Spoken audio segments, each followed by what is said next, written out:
Henrico. It was a bit confusing when I was reading in media because there were two counties being mentioned. There was Dinwiddie County and there was Henrico County. So I think, like the cops were from Henrico County, and from the procedures and the processes that Joanna has been talking about, was there something that was missed that was supposed to happen in this whole situation, even from Mama's description, Leon?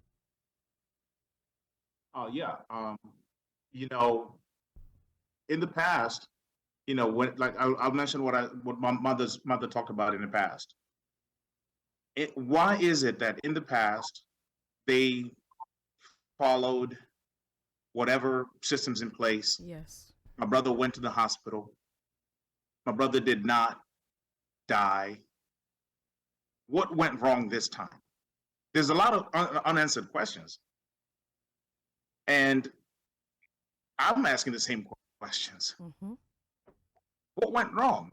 Because if you go to the hospital, if you have a physician and you go for your checkup, and the physician cannot prescribe medication on whatever issue that is, then let's say you have a skin rash of some sort.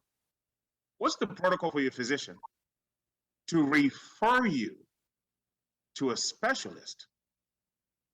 So then the question here is, I guess each state has to have their own protocols. Each county within each state and city, the protocol needs to be clear. The training needs to be.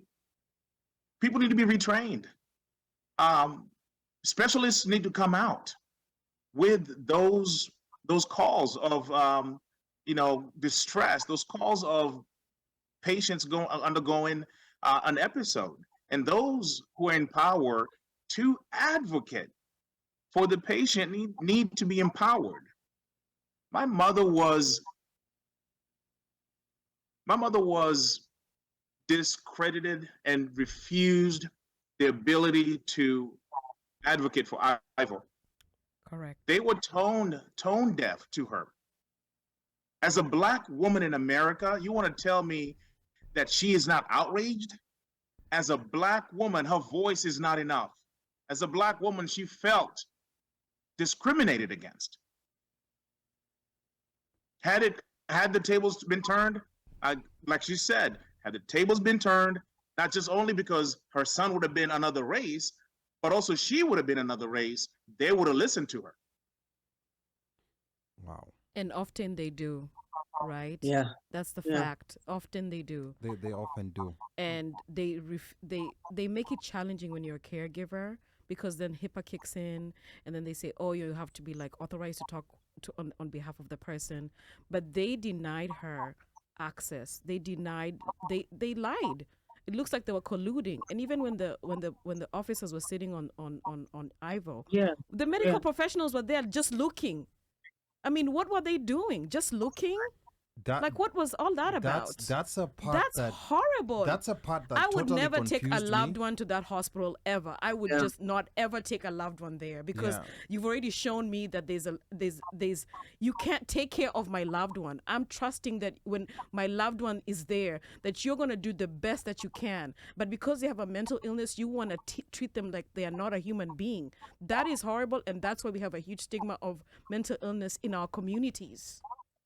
This is, that's a part, I tend to process things logically, and like that part, to me, if it was only police officers, I'd be like, we're used to seeing them doing this.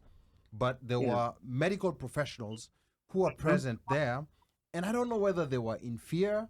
And that's why, like Leon, I also have a lot of questions, like that I want to know. And maybe they have a history of doing it. How about that? Maybe they have a history of doing it.